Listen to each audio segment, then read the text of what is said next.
Hey, good morning. It's been forever as people roll in, and I live stream back as I can go here. Finally caught up with work. People probably wondering where the heck I've been, and I see MC. Yeah, first one here. Let's pull you up. First one, you are. People have totally forgotten about me. It's been a while. We did a live stream last week. MC, you were here. Just been busy, and it's a good thing. Not complaining at all. Just work has been absolutely swamped. My business partner was on holidays, so of course I'm running the ship on my own, and just swamped with stuff. So finally getting caught up. It feels like a little bit. Still busy, but it is what it is. I'm back, trying to get back on, get the routine going, and it is exactly MC, out of sight, out of mind. Though people will roll in, and you know what? A lot of people watch on the replays, so always good if you're watching on the replay. Great to have you here. But if you want to catch me live, normally I can't say I do it every day, 8 o'clock, but trying to get back into that routine to get things going back in. So lots has happened. It feels like it's been over a month, but it's definitely lots of things has happened, and lots of things has happened in the market. And MC, yeah, everybody is caught up. A new bull market, tech market is doing. I think we're technically in a bull market now, if I'm not mistaken. It's been nice for the portfolio, that is for sure. And the channel members will see the stuff that I've been buying, and just today actually. It's the MC and Scott show today. MC, I sold my. Channel members will see it on my community tab, but I sold the positions in my Tesla, so took some profit on there. There we go. So that was good. That was nice. Locked some of those in. It was up about 40 some odd percent. So I thought, you know what, I'm gonna take it and run. I have to get better at that. So I figured I'd do that. So I sold the CDRs. I didn't sell. I'm going to keep the Tesla yield shares. I still have that full position there. That's up as well. We'll let that one run. It's nice. Those monthly distributions are great for the portfolio, so we'll keep that. And the bulls are running. It's pretty crazy actually. MC. It's kind of like hold on. Tesla had a great run. What was it? Up about 13 or 14 days in a row. I sold my entire Tesla position in my TFSA. Just the CDR, not the yield share. So still have that. I'll hang on to that. And it can always add it. I can always buy more later, but I figured, hey, it was in a nice position. It did well for my portfolio in general. So if people have been following along, my portfolio was doing terrible, but finally it's kind of nice, saved by Tesla, and locked those profits in. That was it. So basically what I did is I sold the entire position, and then I purchased, most of it went into XEQT, added to that position. But then I did add TELUS has been down, so added a couple shares of TELUS, and also added a couple of, I had some from the extra little bits I had left over, little bits of money left over. I purchased, so altogether sold 37 of the Tesla CDR, bought 30 XEQT, 10 BTCY, 2 TELUS, and 5 Diversified Royalty Corp. So pretty happy about that. It was kind of nice. I almost sold Tesla a couple days ago, like earlier this week. I was kind of thinking, this is looking pretty good. And then it had obviously the day yesterday, it was down a little bit yesterday. And then today it kind of opened up down, and I thought, shoot, I should have probably sold it. Kind of hung on to it then. And I thought, okay, it's back up. I'm up in the green for the day, and just decided to sell it. So there we go. Happy about that. I can always buy it again. It's not gonna go anywhere. So you have about 14K in your Tesla CDR. It's doing well. Like, it's had a great month. AMC. I mean, can't go wrong. Ride or die. Ride or die. Yeah, I was thinking of that, but yeah, just decided to lock those into lock the profits into my TFSA. So Yeah, we'll see how the CDR does. I mean, if Tesla goes up, it seems how the yield shares go up. If Tesla keeps going up, those yield shares are going to appreciate as well, and I can always grab it. I think it's going to do well over the. I wouldn't say I was sad. I was sad to sell it. It was just nice to lock that in, just to position my portfolio and kind of how I want to get it. Pretty happy about that. So yeah, yeah. So that's all good. And other than that, been carrying on like I've been doing, as the channel members would know, have been doing the weekly dollar cost average into XEQT and reinvesting any dividends that come in into the companies, just carrying on, which is great, which has been nice, and portfolios building up. I do have to get an update for the portfolio because now that there's been some kind of more major changes in terms of selling that relatively large position. I'll do an update. I'll get that update filmed probably at the end of the week, over the weekend at some point. Get that on there. So there we go. But yeah, ride or die. Maybe I'll be sad. You'll talk to me and I'll be on in a week and going, oh shoot, I should have hung on to into my Tesla. But it is MC. It is definitely a multi-year play. That's why I think there's time, right? I don't think it's. I think they're going to do well. I think I'll keep an eye on maybe if there's a bit of another drawdown to kind of add some more. We'll see, as we'll see. But probably in a decade, I'll be looking back going, shoot, I had a bunch at this price. We shouldn't see it, but good call. Definitely, I'm still definitely bullish on Tesla, but sometimes it's nice to take some money. I always am a lurker on Blossom, and I started to see more and more people kind of, selling off some of their profits, and there's nothing wrong with that, right? I saw a few people like with was it with Nvidia, people selling to make their profits. You might as well take it if you can get it, and nothing wrong with that. So nothing wrong with that. So you might add more. Yeah, you know what? I'm not against adding more. I probably will down the road. It was just kind of nice to get those. I'm trying to get my portfolio in general in the green. But it's getting close there. TELUS hasn't been doing that great lately. My Brookfield renewable, not that great. So there we go. But you will probably see me buying more Tesla down the road. I'm not going to say I'm not going to buy it, but I'll maybe add some of that at some point. But crazy times out there. I mean, good. It's nice to see the market kind of up, and it gives you the enthusiasm to invest again. We'll see if the channel starts to grow, because I think when we kind of hit a bull market and people get more interested, people obviously get more interested in investing when the market is doing well.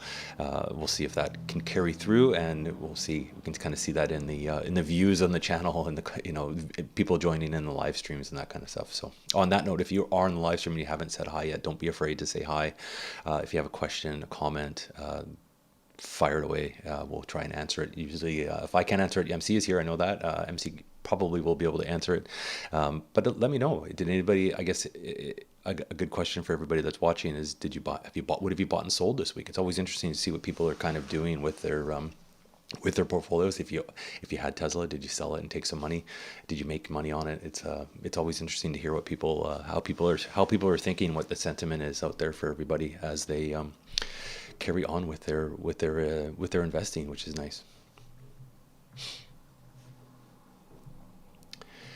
Over time, yeah, kind of what type of investor you are for resonating with you. Dividends are not for you. Very boring and sleepy. They are, but they're nice. They're nice to have. But again, look at something like you can compare a dividend play to a growth play, and there's definitely more exuberance when you can take some profits on some growth, and but then on the flip side, it can to stomach some of the volatility on some of these growth stocks is not for everybody as well, right? But look at dividends too, though. I mean, you can get a decent stock, and then all of a sudden it just stops performing. I mean, I had it happen with my office REIT, and with my with TELUS not doing that great. They haven't adjusted their dividend, but yeah, it's growth stocks can be a bit more fun, as long as you get in the right time. That's what takes time. to learn. But it's I'm not all a dividend investor, but some people like are really into dividends. But it's it's it's yeah, everybody kind of figures out where they want to go.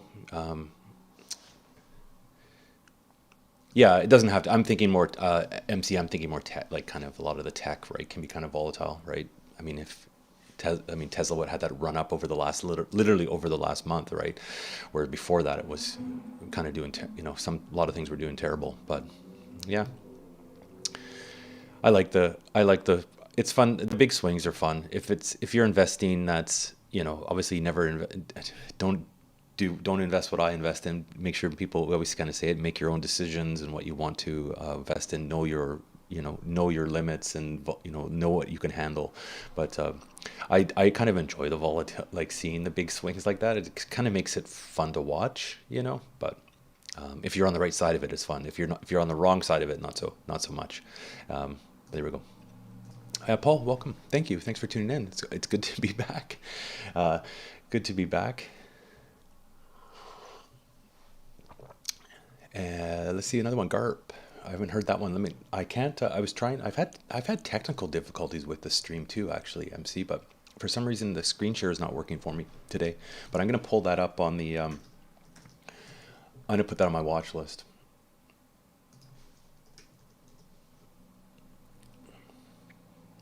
Golden Agri Resources. Interesting. I'll have to keep an eye on. I'll keep an eye on that one. Yeah. Other than that, like with my portfolio, no plans to change anything. Just gonna care. It's one thing about, like you say, boring and sleepy sometimes. It's actually kind of nice just when I do my weekly buys, just to buy the same thing and not necessarily worry about it right now. Partly it's worked out quite well because I haven't had a ton of time, right? I've just been busy with work, so it's kind of nice not to just to kind of know what I'm gonna put in every week and call it, like literally almost kind of call it a day. And I keep an eye on things. I've been like obviously watching Tesla that I had, but almost kind of being taking a bit of a back seat sort of in the portfolio for the last little bit, but just because life gets in the way with work and everything else. So we'll see how it carries going forward. Hopefully this will continue for a little bit. Obviously we had the news yesterday. I was hoping to get on yesterday for the Fed for the rate announcement. So they've paused down in the States, which I think obviously the market now is kind of reacting to that. They're still hinting at possible increases. I don't know if that's going to actually come to fruition. We'll have to see. I was reading some kind of articles yesterday saying like they kind of presented as they've said they're going to still be raising towards the end of the year, but I don't know. If you see inflation down in the States has really come down, so we'll see what happens. I mean, Bank of Canada, theirs is coming up in the next little bit. We'll see because Bank of Canada raised last time, but we'll see what happens with here in Canada when they have the next rate date. I think it's sometime. I was kind of really on the fence. I was thinking they were going to pause, but it wasn't a surprise that they raised. It's one thing that's interesting, MC, because I'm in real estate, like in mortgages, right?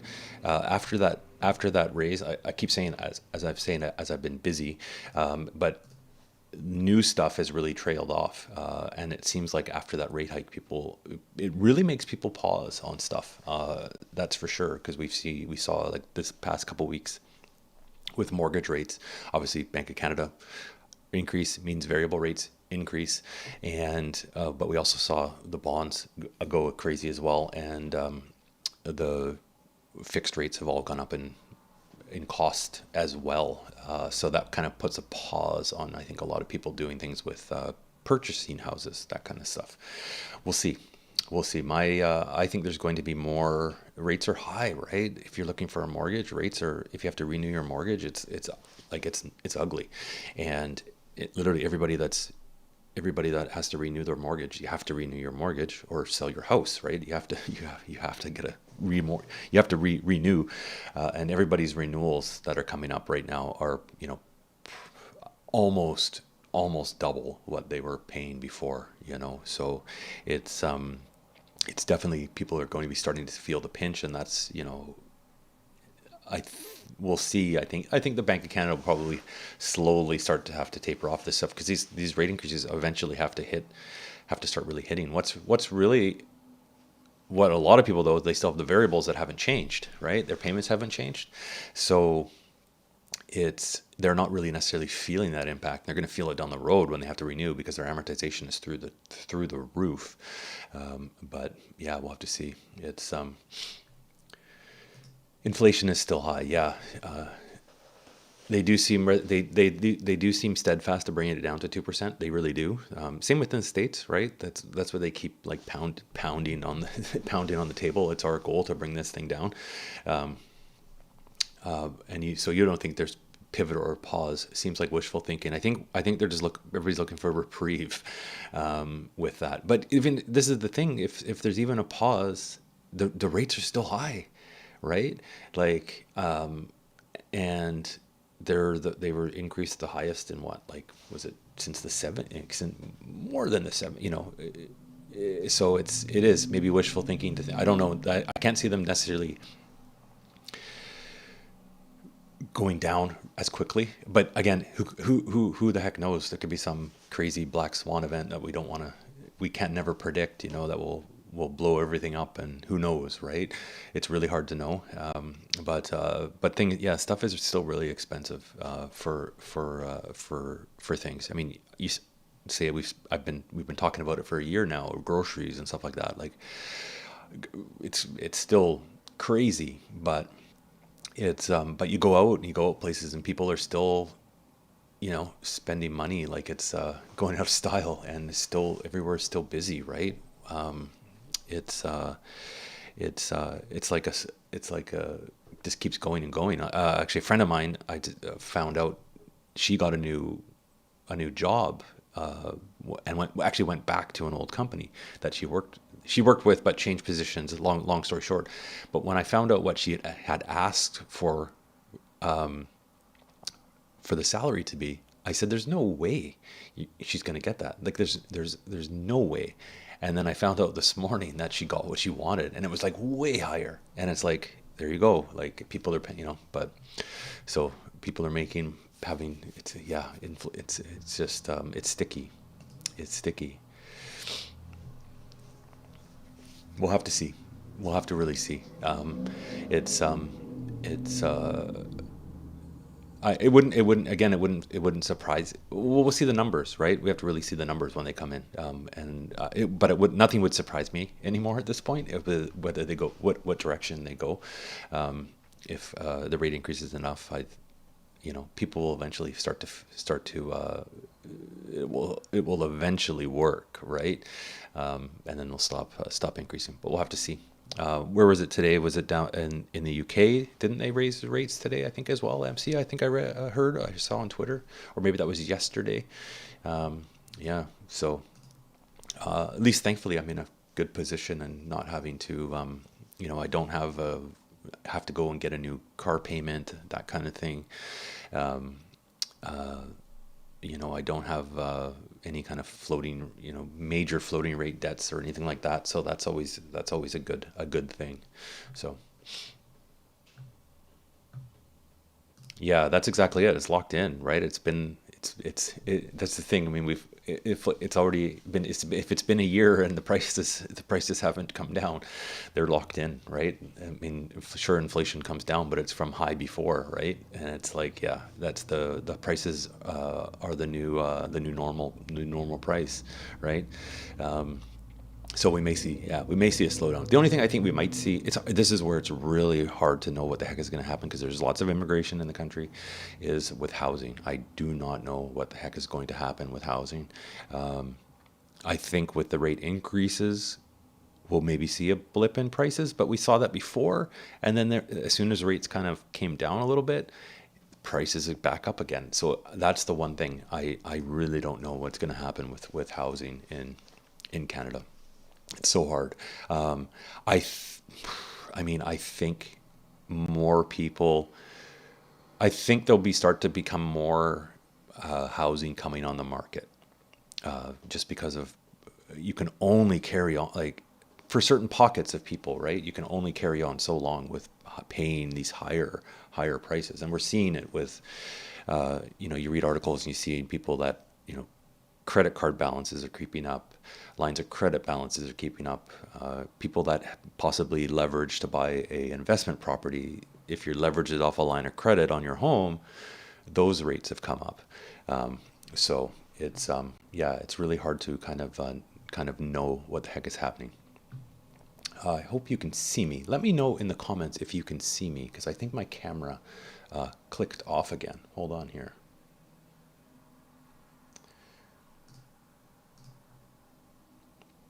Yeah, my camera keeps blocking off. Let's go back to old school. That's the issues I've been having. There we go. Let's go back to this way. Old school on my old camera.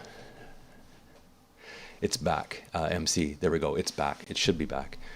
I'm gonna have to just do it the old-fashioned way. Let's turn off this one. It's my switcher that doesn't seem to like what the heck is happening on there. So I have to look at the camera up here now and get used to what the heck is going on. It will come back. Let me know give me a thumbs up or a heart or whatever you can do if the camera is working. Should be working now. Yeah, inflation coming down just means prices don't increase as much. It's here, right? Locked in. I expect it to slow down eventually. Otherwise, a Big Mac will cost $20 in 2 years. How much is a Big Mac right now? It's been so long since I've been to McDonald's for takeout. Although I have picked up, like, I remember I had friend over for one afternoon. We drove through the drive-through at A&W, and it's like 2 people for a burger and two burgers, fries, and like a pop is like, it was like $30. I'm like, this is crazy. But I haven't been to McDonald's for a while. It used to be cheap, right? Not so much anymore. Going out for dinner. That's the thing too with like food at restaurants is crazy. We think food is expensive at in the grocery store. Try going to a restaurant. I haven't been out for dinner in a long time because I'm too frugal, and plus I used to be a chef, so I can cook. I cook at home, but I know from, like, if you go to order a pizza or something like that, it ends up costing you $40 for a couple of pizzas or more. It's just like, it's crazy. So now I'll make pizza. I'll make pizza at home, make dough, and do it that way, because I just can't stand. You go through the drive-through at a McDonald's or A&W or something like that, and it ends up costing you $20, and it's like, you just look at it and go, it's not worth it. Like, it comes to a point where just like, this is not worth it. I can make this at home much better, and that's one thing about working from home. It makes it a lot easier to not kind of spend money on lunches and stuff like that. Because I remember when I used to work at the office, you'd walk across the street every day for lunch and end up spending $10-12. This is years ago now, 4 years ago. But I mean, I couldn't imagine now. You start adding that up, right, over the week. It's like, I'd rather put the $100 a week into XEQT. That's how I look at it, right? Or if I'll be out somewhere and I'm like, I could buy this, but it's like, or I could put the same amount into something in my portfolio, and that's kind of how I do it. Camera's working, perfect. Camera is working, awesome. If mortgage defaults become widespread, I expect regulators will work together to come up with some type of new product, extending amortizations, maybe that kind of thing. The thing with defaults, like, defaults are still really low, MC. They haven't ticked up really anything substantially. I'd have to look up the stat, but it's a very low percentage, very low, even now.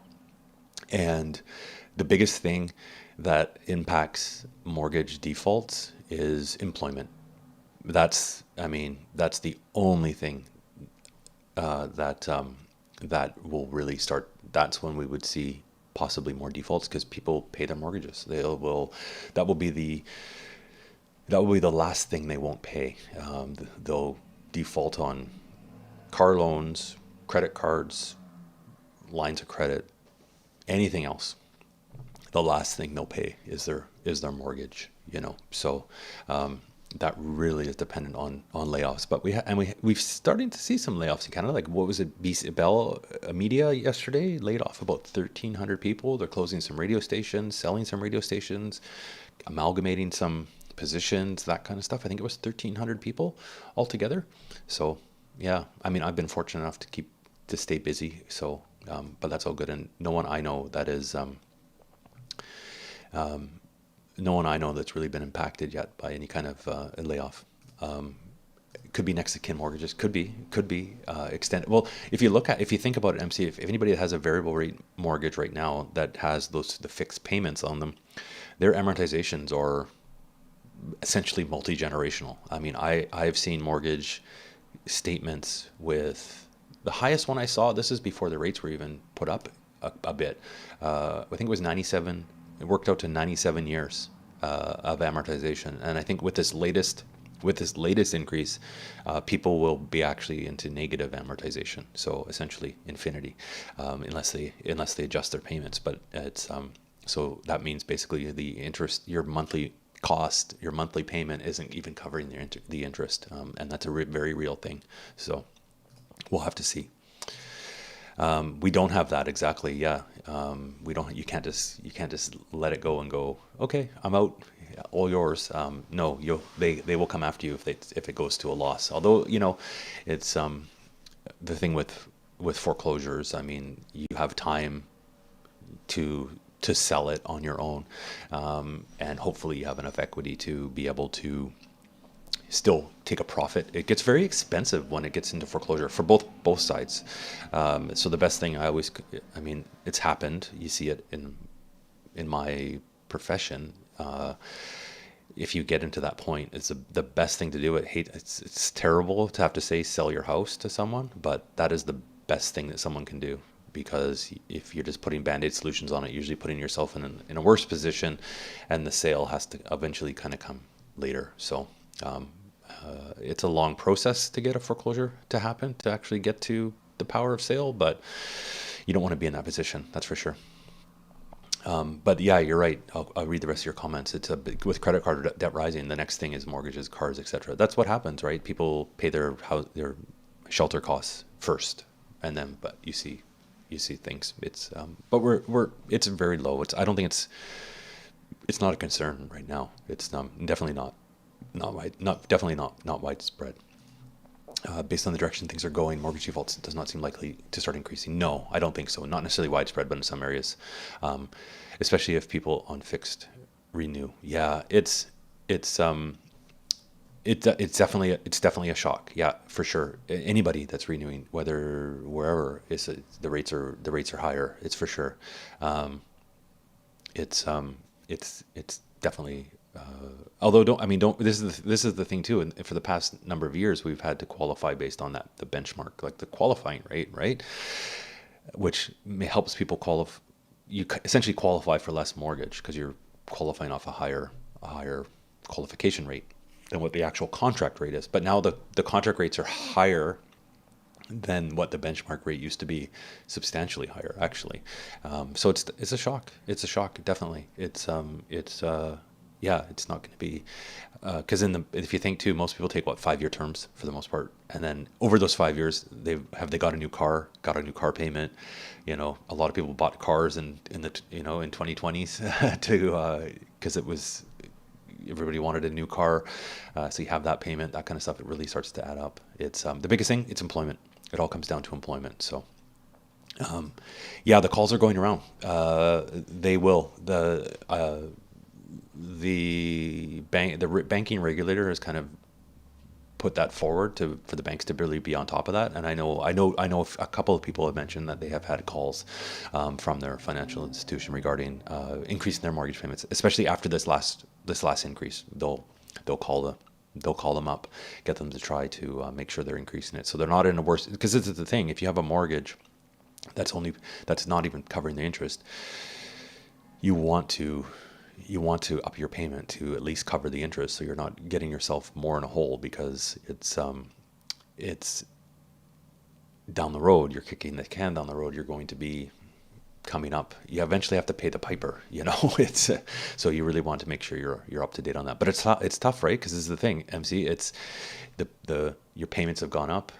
Potentially now you have to increase your mortgage payment. Your groceries have gone up. Everything's more expensive, and there's less money at the end of the month to be able to put into that. And some people's, obviously, the mortgages have gone up substantially. It's yeah. Yeah, that's exactly it. The rate doesn't take into account other costs, right? Because it's only essentially really a snapshot at that time. So when you qualified for your mortgage 5 years ago, you might not have had another car, a new car loan, a new car lease, or you might not have had something happened to your house and you had to put something on a line of credit to repair something. There's always these other costs. Everything is always kind of more expensive. Insurance is more expensive. It could go down the list. Nothing's cheaper. I don't think if you can think of one thing that's cheaper, let me know in the comments. It does essentially raises the cost of everything. Yeah, I can't think of anything really that's gotten less expensive. I can't think of anything that I've bought recently going, oh, that's so cheap now. It just doesn't work that way.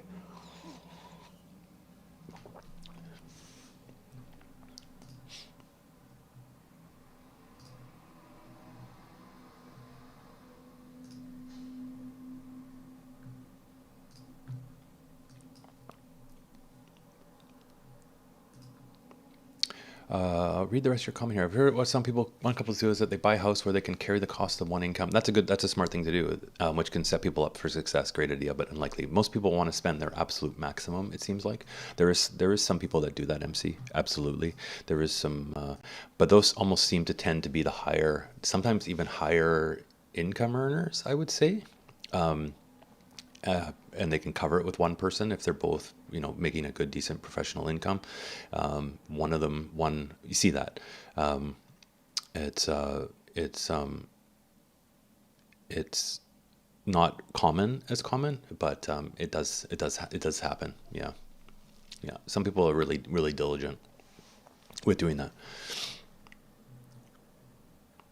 Yeah, I've read that. I'm not in Ontario, Leslie. Thanks for joining, by the way. Yeah, that does happen from time to time, for sure. And private mortgages are more expensive, obviously. Yeah, closing and them at 12% interest. Yeah, that's what is happening for certain people. I'm not in Ontario, so I can't speak on how widespread it is, but it can definitely happen. Yeah. Technology. I was going to say like a computer or something like that. Usually not exactly, but prices tech come down. Flat screen TVs, perfect example. Smartphones or computers. Like computers now seem to be they don't necessarily go down in price, but the speed and power and everything else it gets faster essentially. So, yeah. Pizza is deflationary, is it? I don't know. Pizza seems to be really expensive when you order it, because cheese is expensive, but I guess they just put less. They put less. Maybe they get smaller. The diameter shrinks by a little bit and so with scale, it's like shrinkflation. They get maybe cheaper on the toppings or buy less quality toppings maybe for some of the stuff to keep kind of prices mostly the same. I don't order pizza a lot because last time I ordered it, sometimes you order because you're lazy, but it's just too expensive because you make a better pizza at home, put whatever you want on it. But shrinkflation, if you check, there's a lot of that in the stores. Like you'll see the prices are the same, but the packaging is smaller if you actually look. And the odd time you'll actually see when they have some of the old stock next to the new stock, and you'll see the difference. Really see the difference in size on what comes in that same package, if you notice that, and that's how they get you. So the price stays the same, but pizza is still $9.99. Okay, there's a pizza in here. I should try that. That's actually not bad. I don't eat not fancy pizza like Panago or that kind of thing. Just the regular pizza. But I just make it at home now. I'll make a batch of dough. I freeze it, and then I can take one out of the freezer. It makes a nice sized pizza, and call it a day. And it takes 15 minutes to knead a thing of dough, and it's kind of ready to go. So it costs, $1 to make a big batch of dough, essentially. So there we go. All right. Well, this has been fun, everybody. It's coming up towards the end. It's good, nice to have people haven't completely forgot about the live stream. So we'll be back for some more. These are always fun to do. I always have a good time. It's a good start. It's a good start to the day.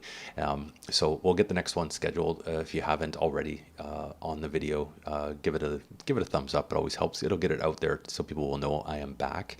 That's always appreciated. If you haven't subscribed, go ahead, subscribe. It'd be great to have you join on the channel. We'll get back to doing these conversations every morning. But on that note, I do have to get to work now. It's kind of coming up to that time. It's always good. We'll get MC's last comment here though. Tech eventually plateaus. It does. Yeah, personal computers can last like 20 years. Parents' computer is from 2005, still works with a new hard drive, a bit more RAM. That's true. I mean, my computer that I'm on with this one is about 5 years old now. I have a Mac that I'm with. It's not quite 5 years old. I think it's, when did I buy this thing? I can look at the year on my computer. It's from 2000 and, does it tell me here? 2020. So it's coming up on 3.5 years old. It goes. Oh yeah. Okay. Well, let's stay a bit longer. We can talk about that. See, I miss so much. There's so much to come back on, right? It's to chat about Apple Vision Pro. It was interesting. It's expensive. But again, we come back to deflationary technology. It will get cheaper, or it will stay the same price and get better and new things. I think it's interesting. I watch YouTube and stuff all usually on my phone, kind of holding it with the headphones for the most part, because I don't have a TV, and I could see myself using that, not at $3,500 US by any means. I mean, it's essentially a computer, but I could see myself putting those goggles on and sitting down and watching a movie or something like that. Is the use case for just that worth the $3,600 US? I don't know. It's definitely a niche item, but it would be interesting to see how it interfaces with the computer and having multiple screens and for stuff for work. That might be interesting. I don't know. I could see myself owning one just because I'm a nerd and techie kind of that way. But it will, of course it will come down in price. They need to have the mass adoption. Everybody will want one, right? And they will have SE versions, etc. They probably have an SE version already built, or they have the next version of the Pro built, and then the Pro would become the SE. Like, of course they do. They don't just have this one product. They have probably, the next number of years in the works, but they're going to release the most expensive one first. That's what kind of Apple does, right? They're going to release they have the Pro. They'll release the Pro will be, let's just say, this is what Apple does with all their products. They will release the Pro version, and then there'll be there'll be two other versions, and the price difference between them all is minimal. Let's just go off Pro price. Pro price is $3,500 US. They'll offer a regular version for $3,300, and then a cheapest version for $3,100. And then you go, okay, well, the next one's only $100, $200 more. I might as well get that one. And then you look at that price and you're like, well, the next one's only $200 more, so I might as well get the Pro one. And all of a sudden you're going from something that costs $3,000 to $3,500, and that's what they do with all their products. But that's how they get you in their things. But they need to be scalable and affordable for a lot of people to get them for the mass market. But it will happen. I think they're positioned really well for it, because don't forget they have all their stores, and their stores are always busy. Like, no matter what, like every time you go to an Apple store, it's packed with people. And they'll have these set up. They'll be right in the front, and you'll be able to go in there. You'll be able to try them. You'll be able to see them all through the windows as you're walking by in the mall. People trying these out, checking it out, and that will get the mass market with that. That's how they do it. It probably wouldn't work as well if they didn't have the retail spaces, but they have the retail to be able to get that out to people to see it. And I think that's what will help. So maybe my next buy will be Apple. I think it's at all-time highs right now, actually. So, And that's what it is. It's really meant at this point for for developers to figure out for apps. It will get more affordable. People will desire it. There'll be some app that comes out that will be. I mean, it'll be interesting for for Zoom meetings. I could be doing live stream with my goggles on, and people would see a representation of me, not me wearing goggles. Pretty interesting stuff, actually. Pretty interesting stuff. But it will get cheaper. Yeah, regular version 2,000, like $1,199 for sure. It will be there. It will be there. But Mac Pro, yeah, Mac Pro is like 10 times completely different product. But they also have the Mac Studio, which is quite. I mean, it's still expensive, but if you look at that, it's compared to an iMac, it's quite inexpensive. But it's yeah, interesting times. We'll talk about it more. That's a good topic for the next live stream. Remind me. We'll talk about the Apple Vision Pro for a good conversation, and it could be a flop. We don't know, but I wouldn't bet against Apple either. Not yet. Anyways, might be something to add. Might be maybe replace my Tesla position, although it's at all-time highs. But I mean, that shouldn't maybe stop me. But that might be something to think about. Obviously, not financial advice from Rudy, but might be time to see how that goes. We'll know in a few years what happens with how this does take off next year. I guess when it's supposed to come out. There we go. All right. Thanks everybody for watching. Always appreciate it. I do have to get to work now. It's always fun to do these. We will catch you all in the next stream, and thanks for joining. On your way out, don't forget, hit the like button, all that good YouTube stuff. Thanks so much, everybody, and we will see you in the next video.